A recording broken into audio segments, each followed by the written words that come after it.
You guys asked for it, so eto na siya. Here is this year's list of the best body sunscreens. And this is truly the best one yet because most of our options here, hindi lang sila high sun protection, but they're also water and sweat resistant. Well, most of them. Goodbye na talaga tayo sa era ng 2022 and earlier where pahirapan, as in it was so hard to buy a body sunscreen na malaki yung packaging, na masusulit mo talaga. Versus now, na sobrang dami ng options, hindi lang sa Watsons, but also online. So if you've been looking for a body sunscreen this summer, eto na ang video for you. And sorry in advance kung late summer na to lalabas, pero parang buong year naman din tayo pinagpapawisan sa Pilipinas. So you should still find this video useful year-round. These are all options that you can use regardless of your age, from children to adults, pwede silang gamitin. And of course, these are all from reliable and trusted brands. And yung iba pa nga dito are dermatologist recommended. So wala nang any, let's start with our recommendations, starting with those na maraming budget. Now, I know na medyo naghihirap ang mundo ngayon, so even sa budget level na to, I want to give you a premium option, but also a value for money option. Now, let's start first with the premium option, and for me, kung marami kang budget, I think one of the best sunscreens right now worldwide, na actually favorite din ng marami, and even came out on top after a sunscreen scandal in Australia. Napasa niya yon with flying colors, as in wala siyang issue at all. And add to that, it's even a brand that dermatologists trust. I'm talking about the brand La Roche-Posay. Their Anthelios Wet Skin Sunscreen is actually one of the best in the world. Very helpful yung wet skin technology nila here, which actually allows you to use this sunscreen regardless if your skin is wet or dry. Because this one, it actually helps form a layer sa skin natin that repels water. And that actually makes it perfect for those who want to go to the beach or swimming, or even if active lifestyle ka lang in general and you sweat a lot. Especially if you like to reapply sunscreen on your skin, this is going to give you A+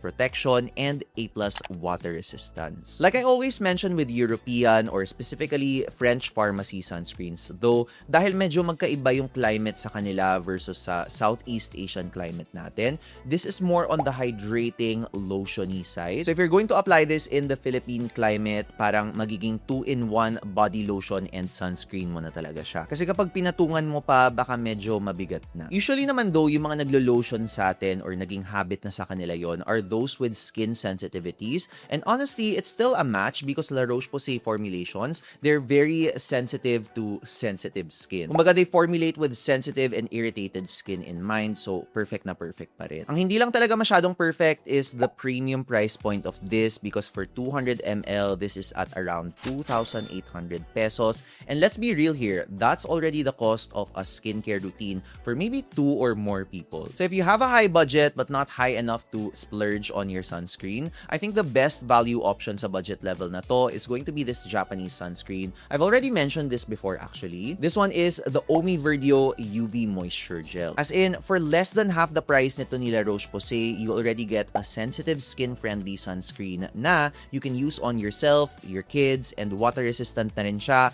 High-quality UV filters na rin siya from Japan, and actually mas lightweight pa to. Ito naman yung finish niya is more on the watery lotion side, where the product instantly melts on your skin into a clear look. And while yes, hydrating din siya, medyo mas presko yung hydration na feeling niya on the skin. Plus points pa na may pump packaging to because it allows you to budget the product better versus yung mga squeeze packaging na baka masobrahan ka ng sunscreen. Pero I mean, with sunscreen naman, mas okay na sobra kaysa sa kulang. But I guess it allows you to be more precise with the product na ilalagay mo. This actually has been my top body sunscreen recommendation for around maybe 2 to 3 years already, maybe even more. And I feel like even after 2 to 3 years, it's still a very underrated option. Price-wise kasi, for 220 grams, it's at around 1,100 to 1,200 pesos. Pwede na if you compare it to other high-end sunscreens na aabutin ka talaga ng 2K pesos and up. And minsan, mas konti pa yung amount of product. And that includes Anessa. Alam ko marami sa inyo mga fanboys and fangirls ng mga sunscreens ng Anessa. But when it comes to a value for money na Japanese sunscreen, honestly, I'm Team Omi. Ewan ko, baka controversial opinion, but I stand by it. Especially since I actually forgot to mention this is drying alcohol free, which is rare for a Japanese sunscreen. Pero 1K plus can still be a lot for someone spending on their sunscreen. So if you're still willing to spend pero less than 1K lang yung budget mo, we still have a lot of excellent options kahit medyo may budget ka lang. Na actually, my top recommendation here is not a Japanese nor a European sunscreen. It's a Thai sunscreen na lagi kong binibili kapag pumunta ako sa Bangkok. In general, it's also one of my favorite Thai skincare brands, and natin, I think sila rin yung biggest sunscreen brand in Thailand. I'm talking about the brand Mizumi, and their UV body serums are top tier. Ako talaga guys, and alam niyo na to, but I'm a very big Thai skincare fan, even more than Korean or Japanese skincare already. And especially sa sunscreens, kasi mas gets talaga ng Thailand yung parang pagkamalagkit ng weather natin. And you really will feel it sa mga sunscreens namin na manufacture nila. Now actually, this is a cream lotion sunscreen, but it very easily melts onto the soft feel na hindi heavy. In fact, the more you spread it sa skin mo, it actually feels more light and airy. And the best part is, they also do their due diligence in being a reliable source of sunscreens because SPF tested ang mga products sa Thailand, and they even show it in the packaging. Hindi ko lang siya ma-prove sa inyo ngayon kasi nakasulat in Thai sa likod, pero usually talaga sa marketing even ng mga Thai brands, they will always put na tested yung SPF nila. Nakalagay pa nga in vivo, meaning they tested it on humans. Kasi may mga iba tinetest lang nila sa parang fake skin or parang mock-up lang siya ng balat. Pero ito talaga, you will see that they test it on actual people. And that is currently the global standard. Ang maganda rin sa line na to ng Mizumi, meron din silang fragrance-free version. They also have a tone-up version. Yung tone-up version, kunyari gusto mong medyo mag-lighten talaga instantly yung skin mo. Ako personally, I don't like that kasi nakita niyo ba yung skin ko? Baka maging espasol na ako kapag nagdagdag pa ako. So ako personally, I like to use itong cooling version, but just the fact na marami kang pagpipilian, as in, amazing talaga. I love Thai skincare. But moving on to the cons of this product though, okay, I'm breaking my own rule. I'm so sorry. Pero hindi siya water and sweat resistant. Ito yung unang exception. Hi guys, Jan from the future here. So I'm just making this video to let you guys know na gumawa ang Mizumi or nag-launch sila ng water-resistant version of their UV body serum. As in, makita nyo sa IG nila, ang dami nilang pinapost about this new product. Since bago siya, of course, I haven't tried it yet. So, I can't share with you my review on it. Kailangan ko munang hanapin siya or huntingin siya. Maybe I have to go on another Thailand trip. Ilalagay ko na siya sa checklist ko. But yeah, this is to let you guys know yung UV body serum nila. Meron ng UV Sport version, which is the water-resistant version. So yeah. But really, I just had to include this kasi talaga ang presko ng feeling niya sa skin, and I feel like if maging mas available lang to sa Pilipinas, magiging favorite to talaga ng maraming Pinoy. And that brings me to my next con, which is medyo kailangan pag-effortan mo to na hanapin siya because it's only available in select resellers online. And since reseller na ngayon nagbebenta sa kanya, ayun, iba-iba yung mga patong, yung availability, hindi ka sure na available siya all the time. But the value for money kasi talaga nito, this is at around 400 to 500 pesos for 180 ml. So, super not bad. Pero nanonotice ko yung ibang mga resellers, tinataas na nila to 600. So, if I were you, dadalian ko na. And for those curious where to shop for this, ilalagay ko naman sa lower part ng screen and sa description box kung saan ako bumibili online, direct from Thailand. If you don't want to go through all the hassle of finding resellers online, kunyari gusto mo parang pupunta ka lang sa Watsons and then solve ka na, mahanap mo na siya, there is an alternative from this and also from a reputable brand. Now, sa Watsons, you'll find the Biore UV Body Care Serum, which is basically the same thing except hindi siya fragrance-free or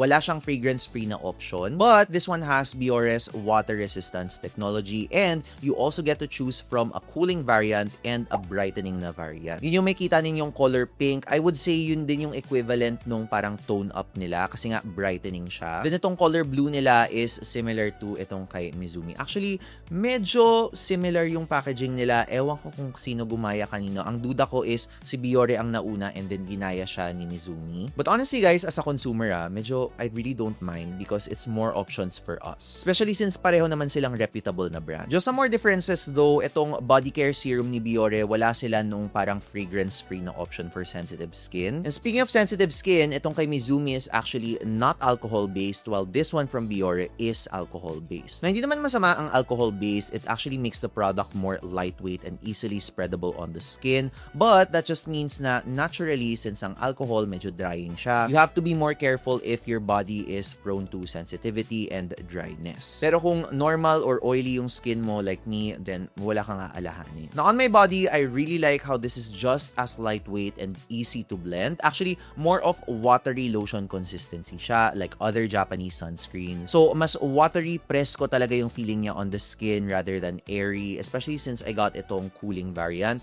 Presko ko talaga. Ito naman is 150 grams but you have to pay a little bit more for it kasi nasa around 690 pesos siya. So it is a bit more expensive compared to itong kay Mizumi. So isipin nyo na lang, in a way, yun yung parang cost of convenience ninyo. Pero yung ibang mga Biore products din naman, nasa 500 to 600 pesos din. So more than anything, yung reliability talaga yung binabayaran mo when you buy Biore products. And speaking of Biore sunscreens, two other options to consider from them are the UV Aqua Rich Mist if magre-reapply ka. This one though, honest thoughts lang but I only apply it sa body ko talaga, as in strictly sa body ko. Hindi ko siya minimist sa face kasi medyo mahapdi siya. Meanwhile, Biore also has a Watery Essence Extreme Protection na variant, which aside from being water and sweat resistant, meron din siyang anti-friction technology which is designed for hot and humid climates. So yung anti-friction technology niya, very simply explained, kunyari napawisan ka or nabasa ka, syempre dapat kailangan punasan mo siya. And yung ibang mga sunscreens, kapag pinunasan mo na, mahuhulas na siya. But for this sunscreen, Biore claims na even when you rub your skin like that, the sunscreen will really fight to stay on. Fight talaga. But if you are looking for the most advanced sunscreen sa list na to,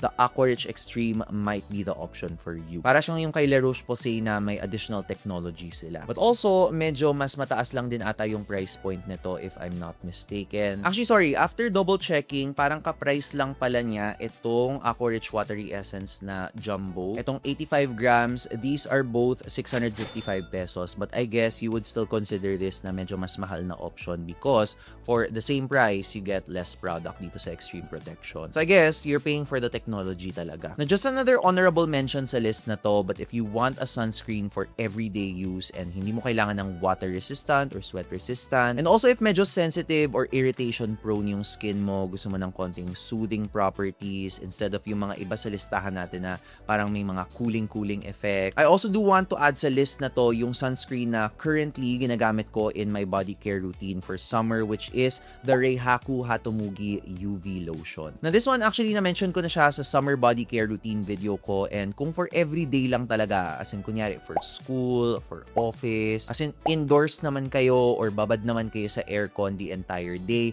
I think this is going to be a top tier option. Ito kasi presko yung feeling niya on the skin without yung parang menthol na feel. So perfect siya for those who are sensitive or medyo irritated yung skin. Ito rin kasi from a lotion, it melts into a watery feel that really feels so comfortable on the skin. And for 250 ml of product, nasa around 500 plus pesos lang to. So value kung value talaga ang labanan when using this. Plus, meron pa siyang magandang pump packaging, so very easy to use. Yun nga lang talaga yung con niya, which is wala siyang water resistance, which is actually weird for a Japanese sunscreen. Sana gumawa sila talaga ng water resistant version nito kasi kapag nilagyan nila, perfect na siya. Now, if you're one of those na under 500 pesos lang talaga ang budget ninyo, as per usual, don't worry, walang problema. I know marami talaga naghihirap ngayon. So if you're someone on a tight budget, as in nagtitipid ka or meron kang drugstore budget, meron pa rin akong options for you that are actually really good still. Starting with my recommendation for those who want water and sweat resistance, yes, available na siya sa budget level na to, and the best option for that, you can very easily find it in Watsons. Because this option is from the brand Lux Organics, itong SPF 150 Max Shield nila is truly number one in terms of accessibility. Now, a lot of people still think na yung mga SPF 100 plus sunscreens are yung mga old school sunscreens na mabigat, may white cast. Ayoko sana mag-name drop, pero yung parang mga copper tone, mga beach hut, mga banana boat, yung mga ganon. But when you try this sunscreen, para talaga siyang standard lightweight lotion. As in, ginawa nilang mas modern yung SPF 100 plus na mga sunscreens. Super easy to apply pa sa body and gives a very natural finish. Like, it really does feel like a true and modern SPF 150 sunscreen. Now, I know a lot of you might think, SPF 150, di ba parang medyo overkill na yon kasi SPF 50 lang naman yung kailangan natin. Kasi yung SPF 50 already protects you from 98% of UV rays, pero yung SPF 150 parang magiging 99% lang siya. So, may bearing ba talaga? And actually, dermatologists themselves will actually tell you that yes, meron siyang bearing because there's updated information from dermatologists themselves na useful pa rin pala ang SPF 150 or SPF 100 plus products in general, and not because it protects you from 1% more of UVB rays, but because it protects you from human error. Now, let me explain. Marami kasi mga tao, ang tendency nila or ang common mistake ng mga tao tao is they don't apply enough sunscreen. Kumbaga, kulang yung sunscreen na nalagay mo and hindi mo alam or hindi mo namalayan. And when you do that with, let's say, just a regular SPF 50 sunscreen, yung SPF 50 na nasa label na nakikita mo, pag hindi ka nag-apply ng enough, pwede siyang bumaba to just SPF 30 or even SPF 25. Ngayon, dermatologists say na if you apply high SPF products like this, at least if accidentally nag-under-apply ka ng product, yung SPF 150 mo, bababa lang siya to maybe SPF 120, pwede pa nga SPF 100 or 90. Yes, bumaba siya, pero mataas pa rin siya. And aminin natin, especially when we reapply our sunscreens or in general yung mga beginners kapag nag-a-apply sila ng sunscreens, super prone talaga tayo to not apply enough sunscreen. And that's actually also why I like itong ginawa ni Lux Organics na mist version for reapplication. SPF 150 din siya. This is what I would say is the budget version nito ni Biore na mist. Pareho lang silang invisible and super easy to apply and spread sa skin.